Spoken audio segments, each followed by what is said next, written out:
কে ঘিরে ভাবখানা এমন, তিনি চান না নেইমার বিশ্বকাপ খেলুক। তবে নেইমারও কম যান না, এখনও তার ইনজুরি, দরকার সার্জারি। তবে সেসবের তোয়াক্কা না করে ঠিকই তিনি মাঠে নেমেছেন। মাত্র 17 মিনিটের মাঝে করেছেন হ্যাট্রিক।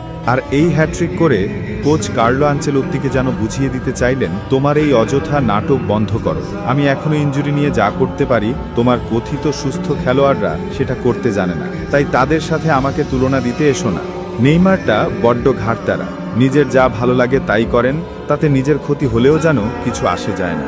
এই তো সান্তোসের কথাই ধরা যাক। ক্লাবটি এখন লড়াই করছে রেলিগেশন জোনে, সম্ভাবনা ছিল দ্বিতীয় বিভাগে নেমে যাওয়া। একই সময় ইনজুরিতে নেইমার, মেনিসকাসের সমস্যার জন্য তার দরকার ছিল সার্জারি করা। 2025 সালে তাকে মাঠে নামতেই করা হয়েছিল নিষেধ। তবে নেইমারের বার্তা ছিল পরিষ্কার, সবার আগে আমার সান্তোসকে বাঁচাতে হবে। তাই তো ইনজুরি নিয়েও চালিয়ে যাচ্ছেন খেলা। এই ইনজুরি নিয়ে খেললেন গত 3 ম্যাচ, আর সেখানে অবদান রাখলেন 3টি গোলে।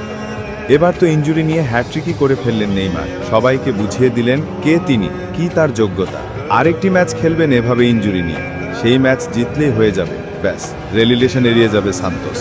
2022 সালের এপ্রিলের পর প্রথমবারের মতো হ্যাট্রিক করলেন নেইমার। পিএসজির হয়ে ক্লেরেমন্তের বিপক্ষে হ্যাট্রিকের পর দীর্ঘ বিরতিতে এবারেটি তার ক্যারিয়ারের পরবর্তী 3 গোলের মাইলফলক। এদিন জুভেন্তুসের বিপক্ষে ম্যাচের 56 মিনিটে দ্রুতগতির এক কাউন্টার অ্যাটাক থেকে প্রথম গোলটি করেন 33 বছর বয়সী ব্রাজিলিয়ান তারকা। এরপর মাত্র কয়েক মিনিটের ব্যবধানে আবারও জ্বলে ওঠেন তিনি। ইগোর ভিনিসিউসের ক্রস থেকে নিখুঁত শটে জাল খুঁজে পান নেইমার, পূর্ণ করেন দ্বিতীয় গোল। অবশেষে পেনাল্টি থেকে সম্পূর্ণ করেন হ্যাট্রিক। মাত্র 17 মিনিটের মাঝে 3টি গোল করেন এই তারকা ফুটবলার। এরপর ম্যাচের 83 মিনিটে তাকে মাঠ থেকে তুলে নেওয়া হলে করতালিতে বিদায় জানান দর্শকরা। দারুণ এক হ্যাট্রিকের পর নেইমারের উচ্চাবন ছিল দেখার মতো।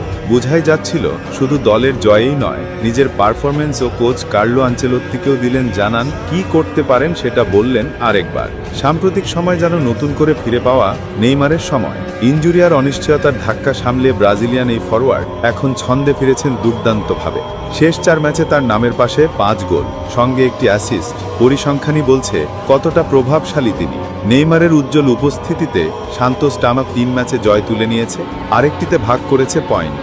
রেলিগেশন এড়ানোর কঠিন লড়াইয়ে দলের সবচেয়ে বড় ভরসা এখন এই এক সময়ের ফুটবল জাদুকর। তবে ক্লাবের জার্সিতে এমন দাপট দেখালেও জাতীয় দলে ফেরাটা এখনো নিশ্চিত নয়। ব্রাজিল কোচ কার্লো আনচেলোত্তি সব ঠিক থাকলে তাকে দলে চান ঠিকই, কিন্তু শর্ত একটাই, নেইমারকে শরীর মন দুদিক থেকেই শতভাগ প্রস্তুত থাকতে হবে। তার উপরই নির্ভর করছে 2026 বিশ্বকাপে ব্রাজিলের জার্সিতে তাকে দেখা যাবে কিনা।